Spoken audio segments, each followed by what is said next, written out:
then they can be just as knowledgeable as you are. they can start telling people like, hey, that's not that's not how you pronounce it. It would be good. It would be good. To take it down the existential path, I was more or less born to exist. So I existed. I'll give a little shout out to Froggy in the Discord. Oh,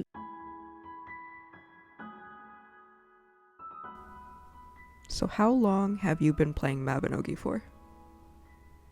Short answer, 14 and a half years. Jeez. That's a long time. That's actually about the same time, or the same amount of time that I've been around. So we're oldies together. Oh gosh. What was your original server? I used to play on Mabinogi Europe as a closed beta tester, so I would have been on the Morrigan server. Oh wow. You guys had a Morrigan server? That's so cool. Two servers, Morrigan and Macha. Oh wow. So you guys had the goddesses, or at least two of the goddesses. Two of the goddesses. We never had a Nevin. Oh, okay. Wait, that's how you say that? Oh my gosh. Okay, we're gonna get into that. We're gonna get into that. We all know what's gonna happen. Actually, I'm gonna go right into that right now. So you're very good with the proper pronunciations with the game.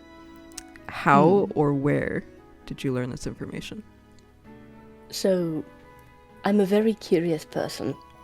Yes. So when I first learned, the god of the foamers' names was pronounced Keyhole. Keyhole? Keyhole. My initial response, like you, was, what? Yeah. Why is it Keyhole? That's so lame. Like, Sikol sounds way cooler. It does. Who decided it was Keyhole? So I looked it up and discovered Irish mythology, and from there, it was just the curiosity of, what is this about? And then that blossomed into a desire to learn the Irish language. Oh, that's interesting. Is there like a site that you use or anything like that?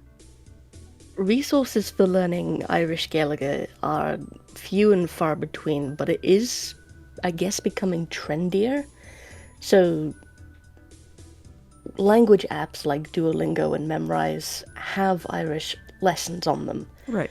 But in terms of research and looking things up and finding how words are pronounced, I use a website called tanglan.ie. Oh, okay.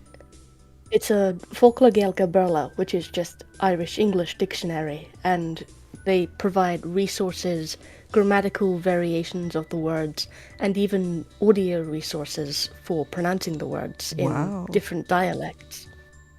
That's really cool. That's honestly really... Is it free? Completely free. Wow, okay. I might have to link that below for everybody. See if they wanna... if they're very interested in the same whole pronunciation thing, if they want to go look at that kind of stuff, then that would be maybe a good resource for them. I recommend it. Then they can be just as knowledgeable as you are. they can start telling people like, hey, that's not how you pronounce it. It would be good. It would be good.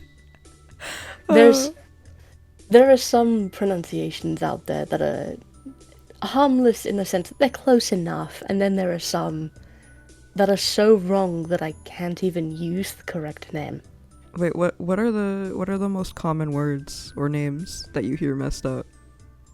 In terms of like the most notoriously incorrect, if I were to say Rory, you would understand I'm probably talking about Ryrie, which tends to be how people pronounce his name. Yeah. But then we take, say, Emmenmacher's guard captain. Wait, what? Most people... How would you say his name? Wait, what is his name? Wait, oh gosh, now I'm just gonna get the answer though. I don't know what his name is. Wait, you mean Ruari? Or... No, the guard captain of Emmenmacher. Guard captain. I don't even know who the... I don't even know who the guard captain... Wait. Oh, is it Eowyn? There you go. Okay, gotcha. That's So how I say it. most people would say his name is Eoden or Yeah. Aodhan. If I pronounced his name with the actual Irish pronunciation, you'd think I'd be talking about a completely different NPC. Wait, what is If it? I said, sorry, if I said his name was Aeon, What? no one would understand who I'm talking about. Is that actually how it's pronounced? Yes, Aeon like crayon. Aeon. What? That's Some crazy. people, some people do opt to pronounce with the D, so Aedon, Okay. which Vindictus opted to do in their English dub, and I think the Korean spelling of his name keeps the D in there. Okay. So Aiden is what I tend to go with because Yeah. people still understand what I'm saying. Huh. That's really interesting. Yeah, no, I would have never guessed that that's what it was. And now knowing that I'm also completely unfamiliar with most NPCs, apparently. You're I not had to alone. think of all the NPCs in a main, and yeah, gosh. No, that's cool though. Do you have a favorite name or word that is pronounced differently? My guild name, funnily enough, is one of my favorites. Okay. This is Ashling. Here, I'll switch on the UI for a second. And I'll scroll up for people to see it. What is it? It's Ashling. Ashling? Yes. Oh, that's cool. Because I would have thought it was Aisling. But Ashling is really nice. Here, I'll just put it back there. Okay. What was the journey like to becoming a mod for the official Discord and the Twitch channel? I would say it was just a matter of being in the right place at the right time. So, Interesting. So it's just by being you, you just became. yeah, I'm trying to think, they were recruiting for more moderators, and they Yeah. were looking for moderators in the European time zone, because I believe at the time they only had one, Sophie. Oh, yeah. And with a bit of encouragement, because I wasn't fully sure if I wanted to, I ended up applying, and I have a fair amount of moderation experience already, just from, internet communities in the past, growing up, etc. Right. So I suppose my experience combined with the convenience of my time zone, and I suppose being a well-behaved member of the community, just all congealed into getting this position with little hassle. Yeah, I think a lot of people know you for being pretty calm and easy to get along with.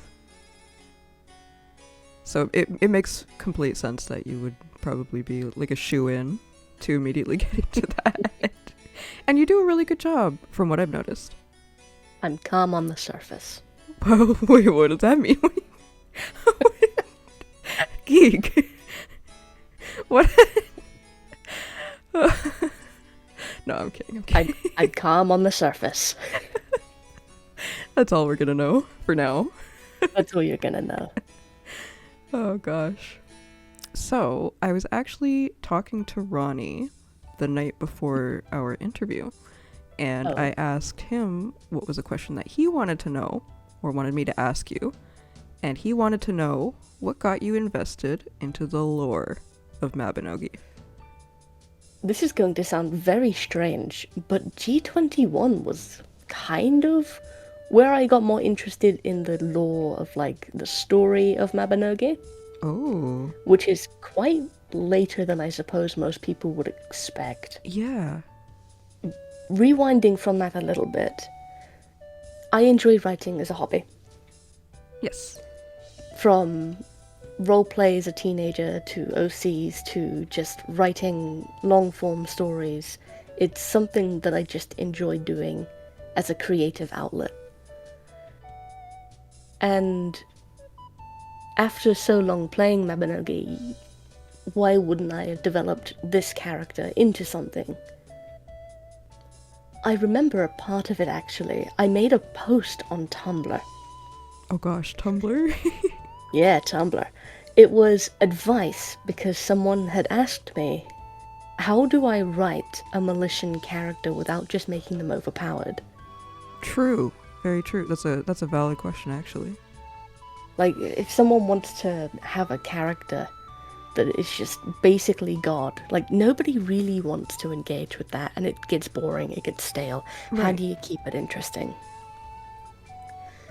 And my answer was to nerf yourself in creative ways. Find a stat you're good with and a stat your character's bad with, that sort of thing. It's kind of And like, if you think about it, it's kind of similar to like D&D if you're making a character too. absolutely, 100%. If you like D&D, there's no reason why you couldn't make a character just Right. for writing purposes. People who draw think about these things, even if they never write them out. Yeah. And yes, while writing that guide, I pieced myself into it, like, what could I use? Like, I could use my character as an example and sort of put them together through this. Yeah. And thinking about it, it was like, this is interesting, honestly. I could take elements of this game and work them into a character really well. And that guide actually helped a lot of people. A lot of people still, like, when... I don't suppose most players now would remember it, but a few do remember me for writing that guide. As my thoughts on, like, a character development developed, my interest in the lore to better develop that character came about. And it's more or less the basis of my interest in the world building. But my interest in the story didn't come later because, frankly, everything from G7 onwards was a nightmare.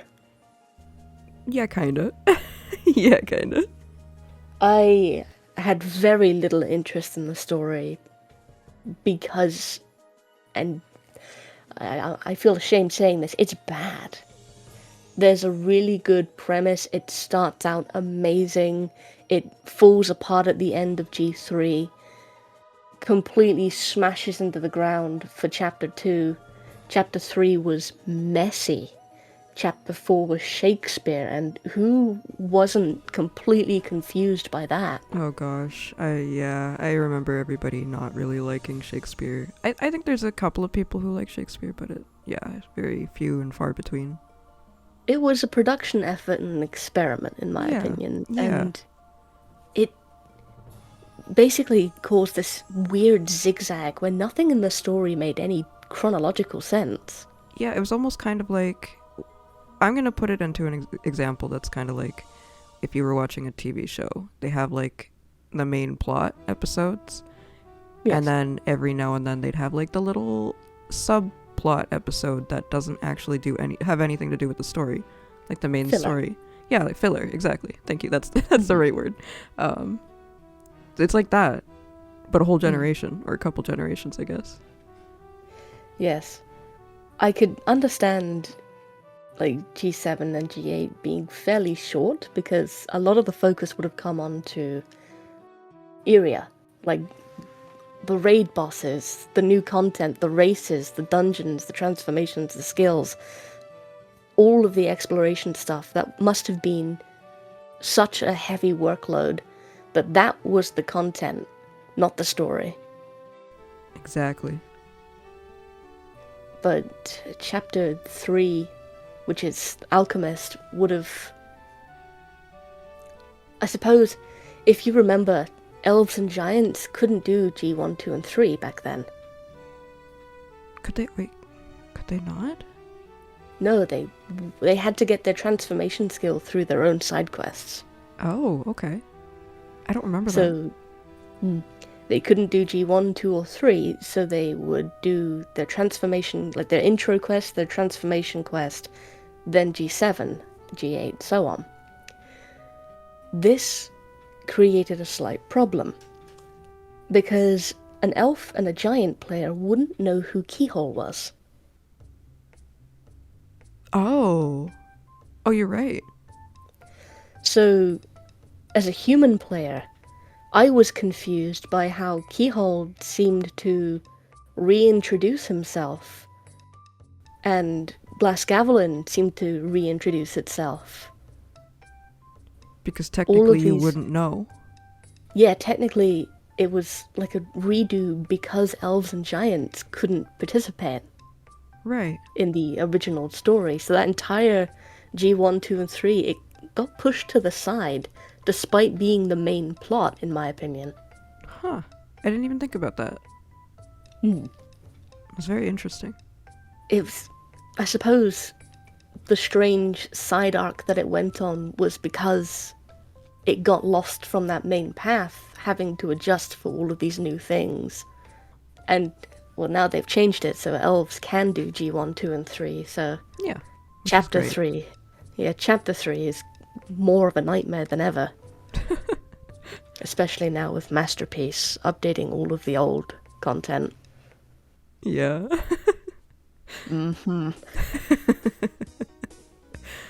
Oh gosh. So lore in general for you is very up and down. It's very up and down. I have opinions. Yeah. I have some strong opinions. If you guys ever want to know more about the lore that Giegue may or may not be interested in, feel free to reach out. I'm sure they'd be 100% willing to let you know.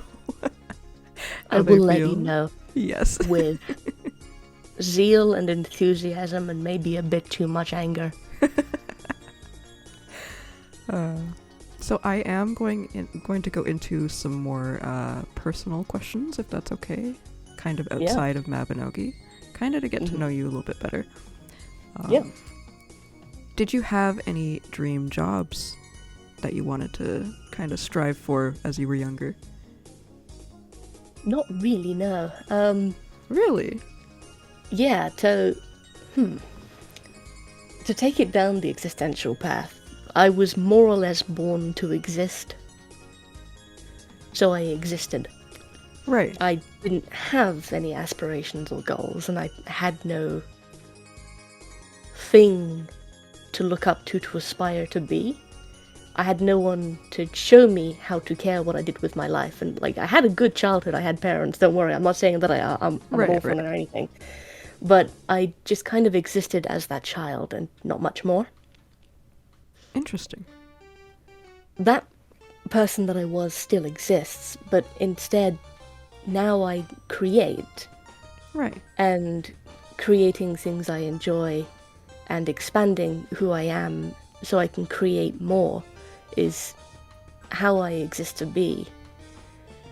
And moving on with that as my ability to expand who I am expands, my goals, I guess I'm able to see goals now. I still don't really know where I want to go, but I can see in which direction I would like to go. Right. There's nothing set in stone, it's just, I'm going in that direction, and this is working out for me. Yeah. Well, I didn't even have any idea of, like, I knew one day I'd interview someone and they wouldn't have had a dream job growing up.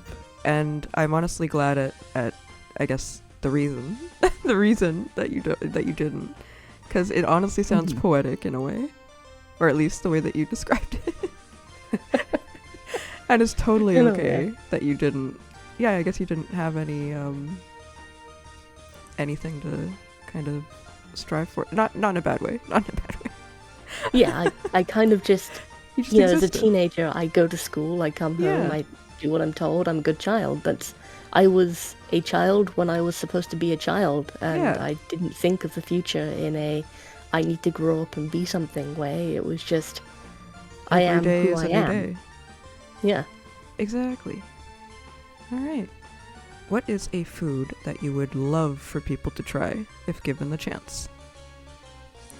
And I'll give a little shout out to Froggy in the Discord. Toad Oh. in the hole. Wait, Toad in That's the hole? Toad in the hole.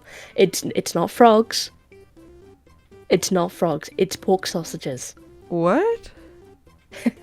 Wait, why is it named that then? What? I don't know. The same reason we call it Yorkshire pudding. We're British. We don't make any sense. But speaking of that, it is actually Yorkshire pudding. So, for the last question, what advice would you like to give people, whether it be in-real advice, in-game advice, or both?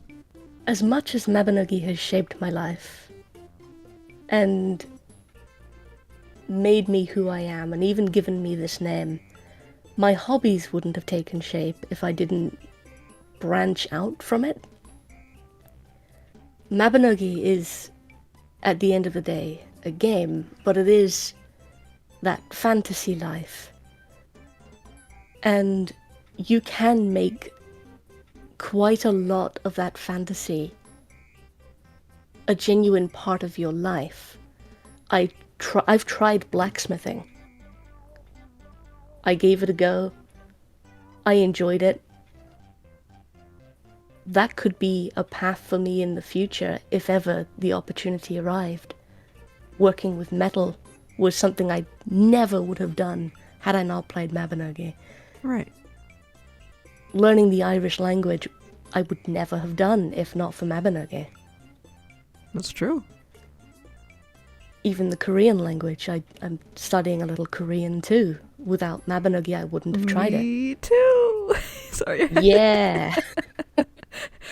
Don't apologize. Like, celebrate. Like, you're trying things because this game is a part of our lives, but it isn't the be-all, end-all. Like, our aspirations don't have to stop here. We don't have to focus on reaching the end of this game when there is so much more of a future to be had, even if you don't know what it is yet. Exactly.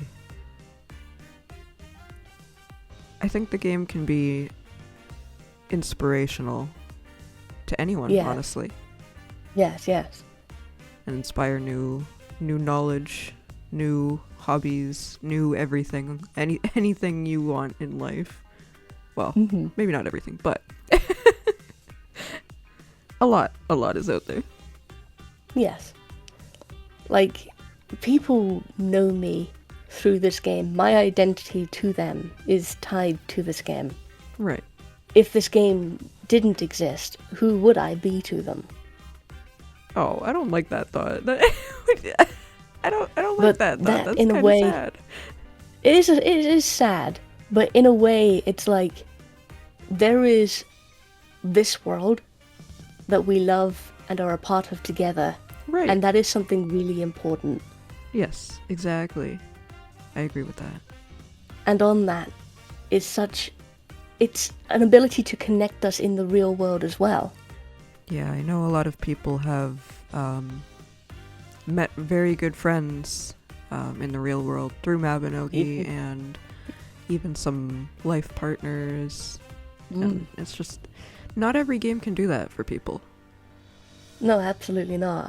I find, like, I don't play a lot of other games or MMOs, things like that, but Mabinogi is definitely one of those games where you can foster friendships that last.